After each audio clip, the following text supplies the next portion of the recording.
Olá, sejam muito bem-vindos a mais um estudo promovido pelo Centro Espírita Bezerra de Menezes, o Apóstolo do Bem. Se você ainda não é inscrito em nosso canal, inscreva-se. E não esqueça de clicar no sininho de notificações para poder receber um lembrete todas as vezes que um vídeo for lançado.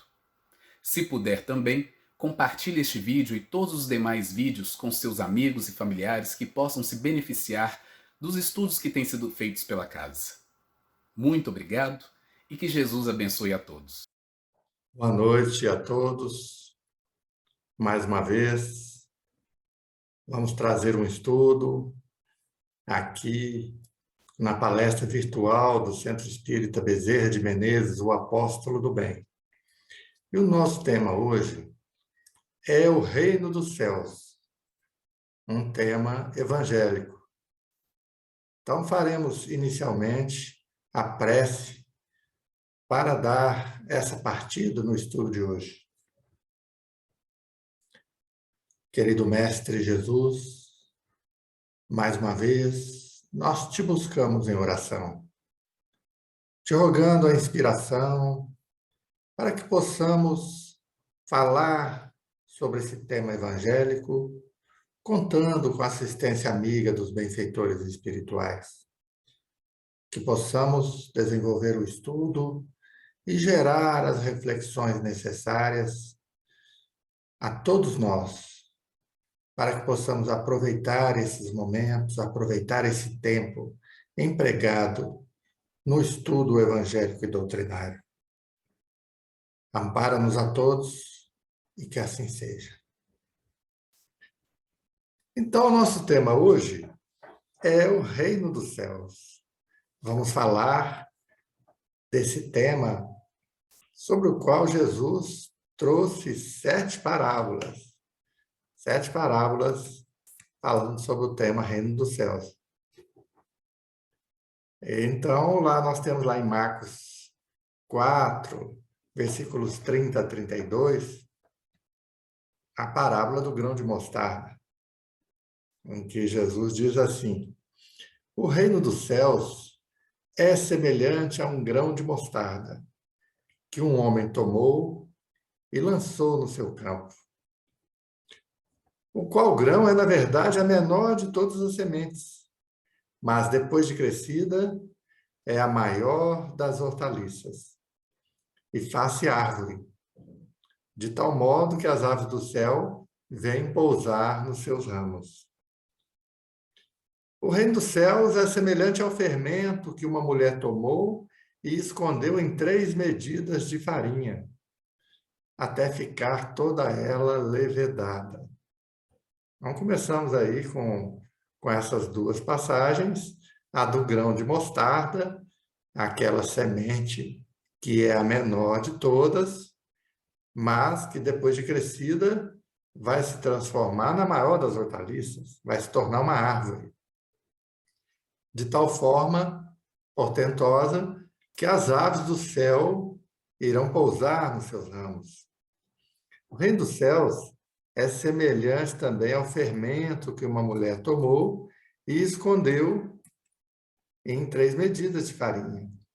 E esse fermento fez o seu trabalho ali, não imediato, mas que leva um tempo, até que essa massa de farinha ficasse toda levedada.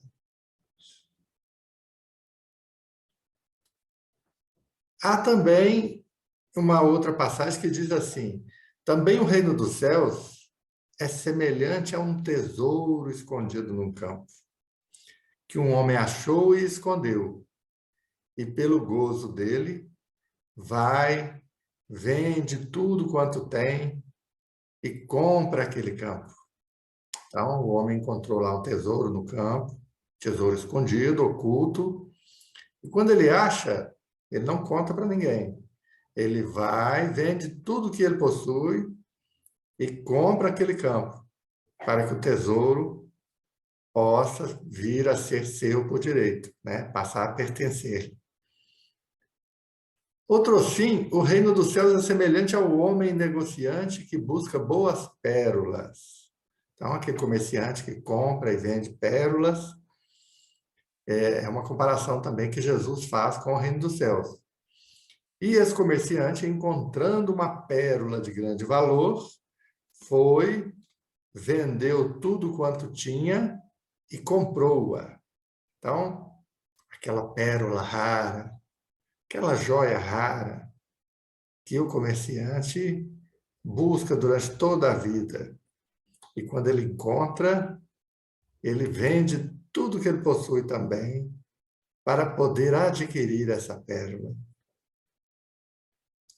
Também lá no capítulo 4 de Mateus, né, porque até agora estávamos em Marcos, mas no capítulo 4 de Mateus, versículo 16, diz assim: o povo que estava sentado em trevas viu uma grande luz, e aos que estavam assentados na região e sombra da morte, a luz raiou.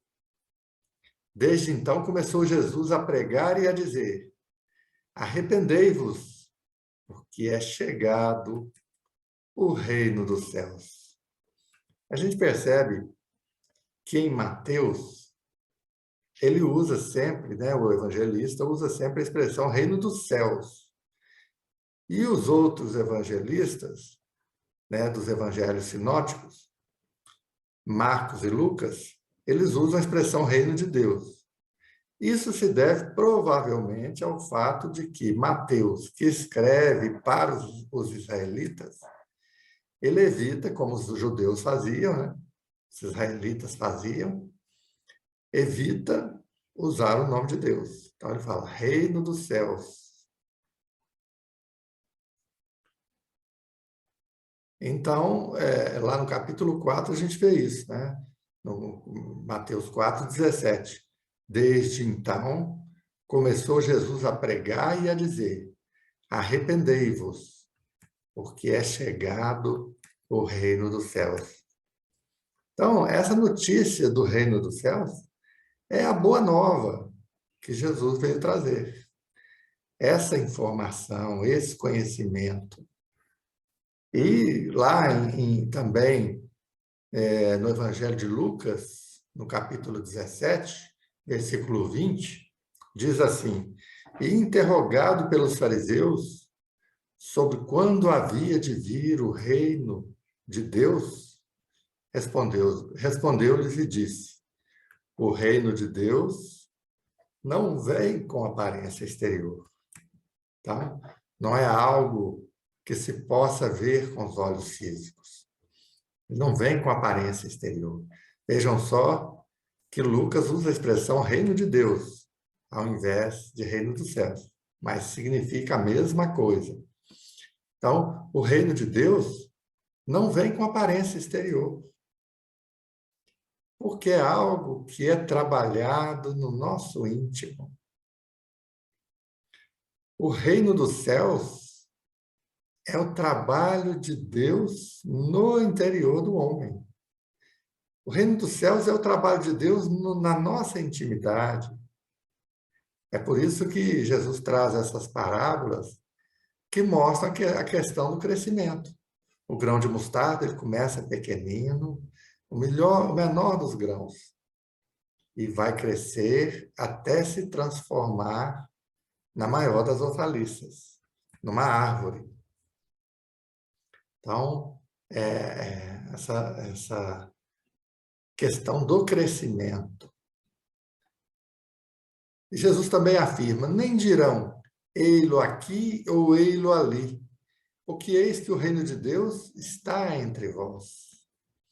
E esse engano, infelizmente, a humanidade tem cometido ao longo dos séculos. A gente vê que, por volta ali do século XIII, século XIV, a partir das cruzadas, os cristãos criaram um reino cristão em Jerusalém. Um reino que era controlado pela força, né? Cercados de muçulmanos, né? Por todos os lados, cercado pelas forças, né? Árabes, pelas forças muçulmanas, eles sustentavam com muita dificuldade esse reino cristão lá em Jerusalém, até que ele venha a cair definitivamente né? Quando os cristãos que promoviam muitos abusos ali na região, né? Principalmente por parte daquelas forças, né? Que eram compostas por homens que eram metade cavaleiros, metade religiosos, né? Eles, eles eram cavaleiros, né? De um exército e, ao mesmo tempo, se diziam combatentes da fé, cristãos, etc. Então, cometiam muitos abusos na região, enquanto os muçulmanos, né, que a essa época possuíam uma cultura relativamente avançada para o tempo, né, em termos de medicina, de das ciências, né, eles eram bem avançados em relação ao restante da humanidade, né? Então, eles cercaram Jerusalém, quando as forças cristãs tinham se enfraquecido, e tomaram a cidade, estabelecendo ali um reino agora muçulmano, né, controlado pelo sultão. Então, ali se perdeu para sempre aquele reino cristão de Jerusalém, que era algo, né, que Jesus já disse, o reino de Deus, ele não está aqui ou não está ali,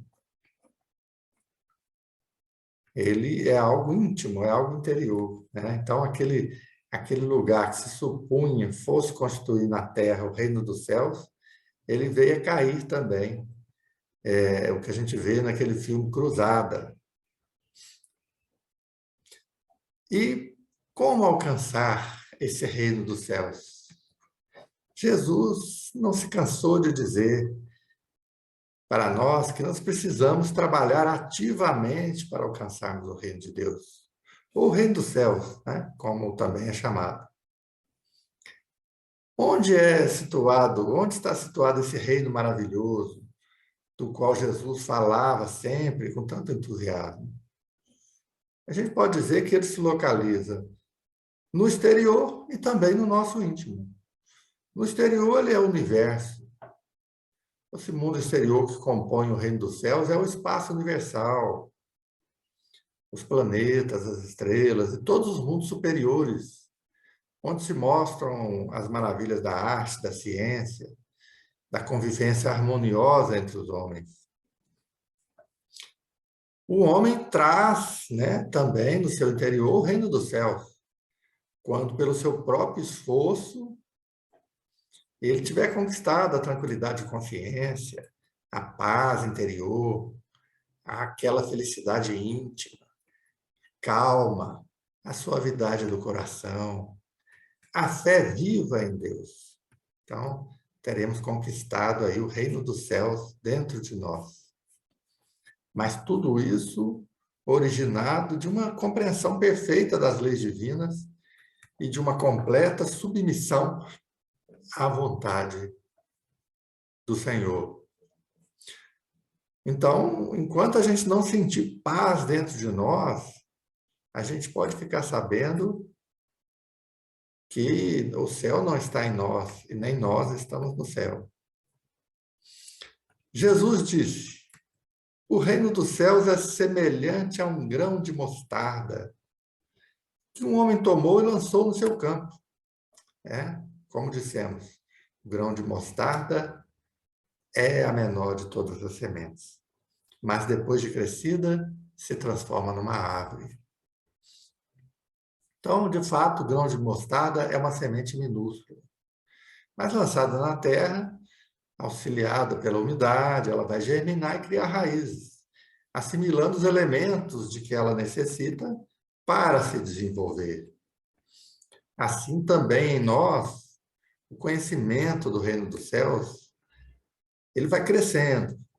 Ele cresce em nós como cresce também o grão de mostarda. Mas para adquirir esse conhecimento moral e intelectual, é necessário esforço, é necessária a boa vontade, é necessário o estudo. nas diversas oportunidades de trabalho que a gente recebe ao longo das reencarnações. Então, à medida que vamos recebendo essas oportunidades e vamos demonstrando boa vontade, vamos desenvolvendo esta pequena semente que existe em nós. Então, vamos aproveitar esses elementos, né? Se para a semente de mostarda chegam os nutrientes, chega a água, né? Para o homem chegam as oportunidades, os talentos, os recursos de Deus. E Jesus disse outra parábola similar: o reino dos céus é semelhante ao fermento que uma mulher escondeu em 3 medidas de farinha até ficar essa massa toda levedada. Então, no processo de panificação, o padeiro lança um tanto de fermento na massa para que depois de algum tempo, né, transcorre um tempo ali, leva um tempo, essa massa fique toda levedada e o pão possa crescer no forno. Assim é o reino dos céus. O homem não se pode transformar de simples e ignorante em elevado sábio de um momento para outro. Assim como o levedo também não transforma a farinha na mesma hora em que é posto nela. Aos poucos, a inteligência do homem se vai esclarecendo e o seu espírito se transforma. É um processo, é um desenvolvimento que leva tempo. Numa outra ocasião, o mestre compara o reino dos céus a um tesouro oculto no campo e a uma pérola de grande valor. Então, traz essas duas parábolas, né? O reino dos céus é também semelhante ao negociante que procura boas pérolas e, tendo achado uma pérola de grande valor, vendeu tudo o que possuía e a comprou. Então, no exemplo de Jesus, da parábola, o negociante, ele compra e vende pérolas. E a gente sabe que a pérola é uma substância natural, porém rara, que ocorre, né, lá no fundo do mar, dentro de determinadas conchas. E pérolas perfeitas são muito preciosas, são muito raras. Então, às vezes o comerciante passa a vida inteira e nunca encontra uma pérola de grande valor, de grande tamanho, de grande perfeição, de grande brilho, bem constituída, bem formada. Então, encontrando, ele vende tudo o que tem para poder adquirir essa pérola, porque ele vê ali a oportunidade de um grande lucro que vai mudar a sua vida. Então, ele vende tudo o que tem para depois comprar o tesouro, né? Tanto no caso da pérola, quanto no caso do tesouro enterrado. O que significa isso? Significa, podemos dizer, deixar as nossas velhas crenças do egoísmo, do preconceito, do amor aos bens terrestres, para adquirir os bens espirituais. Então, é isso aqui, é vender tudo que nós possuímos para adquirir essa pérola. Então, faz parte do processo o abrir mão desse apego aos bens materiais, dos nossos preconceitos, do nosso egoísmo, principalmente. Abrir mão disso tudo, deixar para trás, para que a gente possa adquirir esse terreno onde está o tesouro, ou essa pérola de grande valor. Então, os bens espirituais que vamos adquirir são o amor, o respeito, a paz, a fé, a humildade, a sabedoria. Únicos valores reais e duradouros que nos trazem progresso. Esse reino de Deus é o trabalho de Deus, o reino dos céus é o trabalho de Deus no nosso íntimo, né? No interior dos homens. Então, onde fica localizado o reino dos céus? Já vimos, né? Jesus nos disse, o reino de Deus está dentro de vós. Então, no significado, no sentido subjetivo, o reino dos céus está dentro de nós. Mas no sentido objetivo, ele representa também aqueles planetas, aqueles mundos superiores, onde os espíritos já vivem em harmonia. Então, já vimos as parábolas de Jesus, né? As principais parábolas que falam do reino dos céus.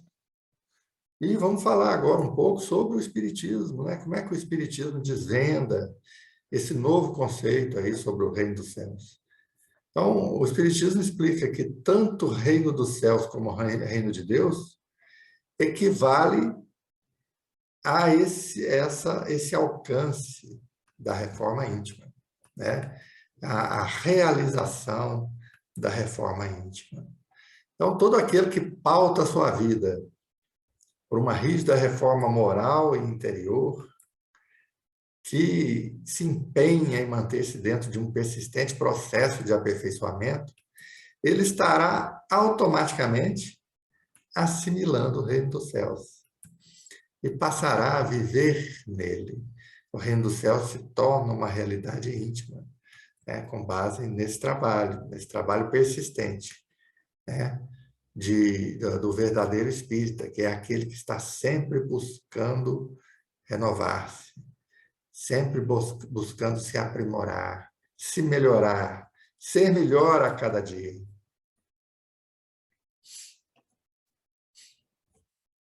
Então, reserva-se essa denominação, reino dos céus, no sentido objetivo, para aqueles lugares felizes do universo, que são os mundos regenerados, os felizes e os divinos. E, no sentido subjetivo, a expressão reino dos céus designa a tranquilidade de consciência, a paz interior, a felicidade íntima, a suavidade no coração, a fé, né? Uma fé viva em Deus, a calma interna. Tudo isso com base numa compreensão mais elevada das leis divinas e da submissão à vontade do Senhor. Então, o reino de Deus, o homem o traz em si mesmo, pois é no exercício das nossas faculdades que vamos encontrar o meio de alcançá-lo, de alcançar esse reino do céu. Isso é, de atingir a perfeição moral. É no exercício dessas faculdades, das faculdades que residem, que trazemos em nós, que são os talentos, né, que recebemos de Deus.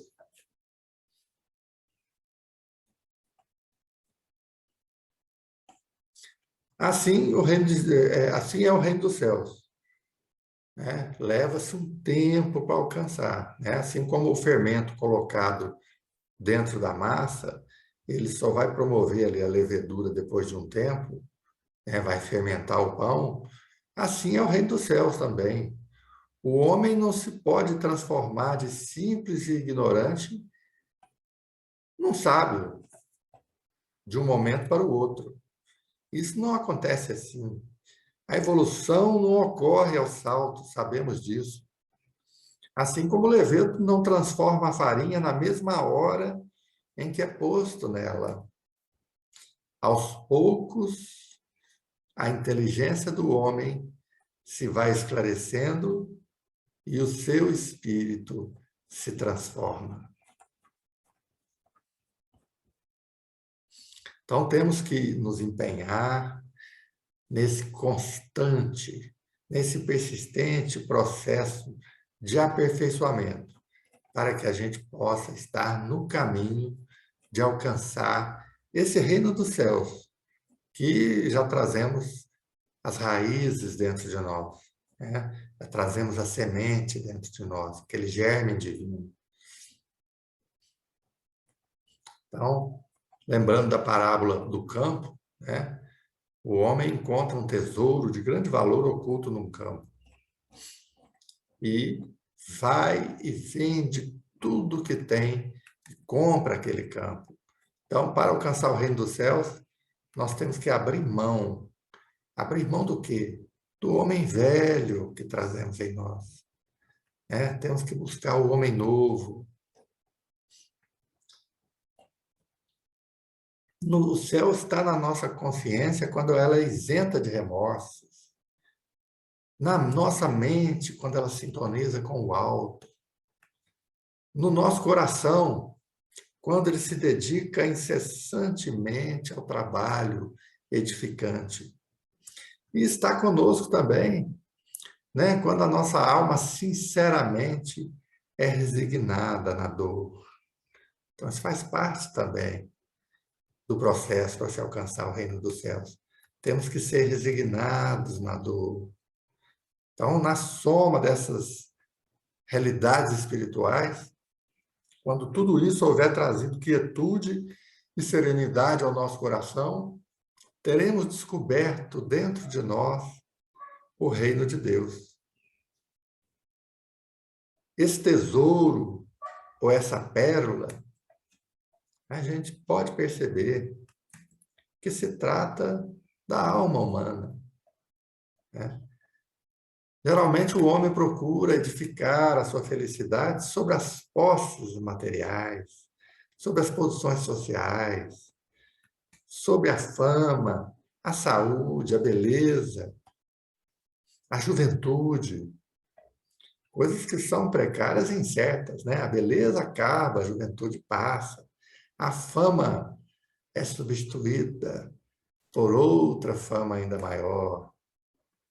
Tudo isso é precário.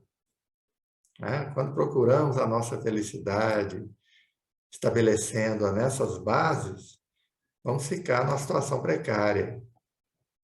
Mas, por outro lado, estão ocultas a milhões de criaturas coisas mais belas e grandiosas, que são os bens espirituais, os únicos valores reais e duradouros, ante os quais nada mais importa. Então, é tudo o que guardamos no coração. Esses são os valores verdadeiros. Possuir esses bens espirituais, as virtudes cristãs, é conquistar o reino dos céus. Porque o conhecimento e o amor de Deus vão nos fazer desfrutar um estado de paz e de alegria que nada e nem ninguém conseguirá destruir e perturbar.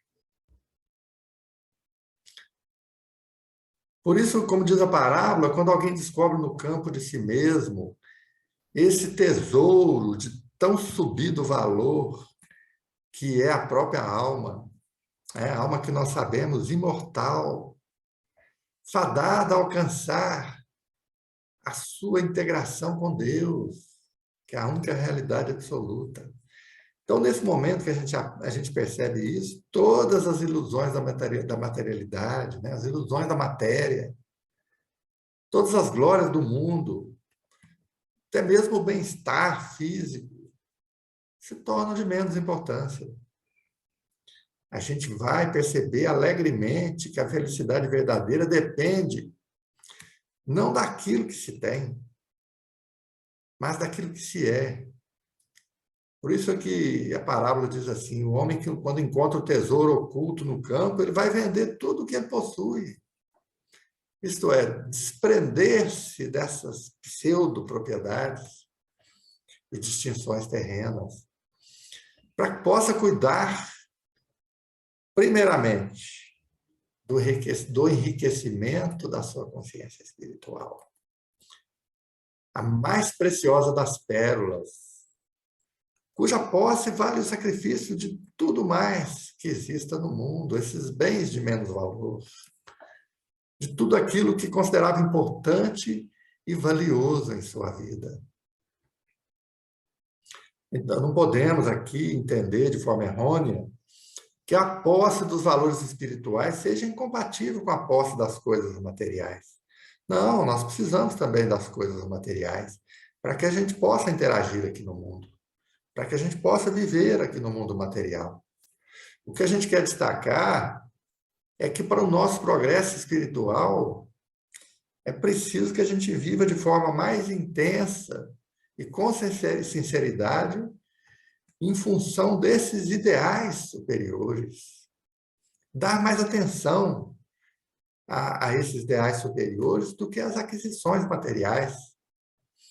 Porque os bens materiais são apenas um meio para realizarmos o nosso objetivo, para cumprir a nossa missão na Terra, missão que tem sempre um componente material e um componente espiritual.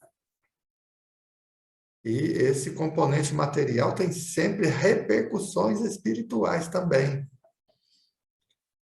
Mas muitas vezes se torna difícil para nós a gente se desembaraçar das nossas velhas crenças, do nosso egoísmo, do amor aos bens terrestres, visando adquirir os bens celestes. A gente está muito materializado ainda. E o homem, nesse estado, ele prefere sempre os bens aparentes e perecíveis. Os demais ele considera abstratos, né? julga muito abstratos, fora, não são palpáveis. Então, a parábola do tesouro escondido é muito significativa e digna de meditação. O homem terreno morre e fica sem seus bens. O homem espiritual permanece para a vida eterna. E o tesouro do céu que ele adquiriu é de sua posse de forma permanente. Então, Jesus disse, o reino dos céus é semelhante a um grão de mostarda, né? Destacando o processo de crescimento, né? Um grão pequenino que vai crescer e se tornar uma grande árvore. Então, nessa parábola, o reino dos céus é comparado a um fenômeno de crescimento e de expansão, porque se trata de um processo de desenvolvimento. Esse reino dos céus que a gente possui em germe dentro de nós, ele tem que crescer, ele tem que se desenvolver para que possa ser expressado em toda a sua amplitude. Então, esse grão de mostarda é um símbolo, é uma semente minúscula, mas, deitado à terra, vai se aproveitar desses recursos para a sua expansão. E assim, gente, encerramos esse estudo bastante sintético sobre o reino dos céus, né? Temos que meditar sobre essas 7 parábolas de Jesus. São as chamadas parábolas do reino, que fala da importância da gente descobrir essa pequena semente dentro de nós e desenvolvê-la, aproveitando os recursos que Deus nos oferta, as oportunidades de trabalho, os talentos que recebemos ao reencarnar aqui. Tudo isso tem que ser multiplicado, de forma que a gente possa alcançar esse reino dos céus, né? Que o próprio Jesus disse, o reino de Deus está dentro de vós. Então, sabendo disso, vamos trabalhar pela sua conquista. Que Jesus nos abençoe e até uma próxima oportunidade. Convidando a todos, né, para participar dos trabalhos da nossa casa, o Centro Espírita Bezerra de Menezes, o Apóstolo do Bem, presenciais, que já se encontram em plena atividade. Então, estamos convidando a todos a retornarem à casa, participarem das palestras presenciais, da orientação espiritual que vai ser iniciada novamente agora no princípio de outubro, para que, pouco a pouco, a gente atinja novamente toda aquela amplitude de trabalho que a nossa casa possuía, né, e desenvolvia.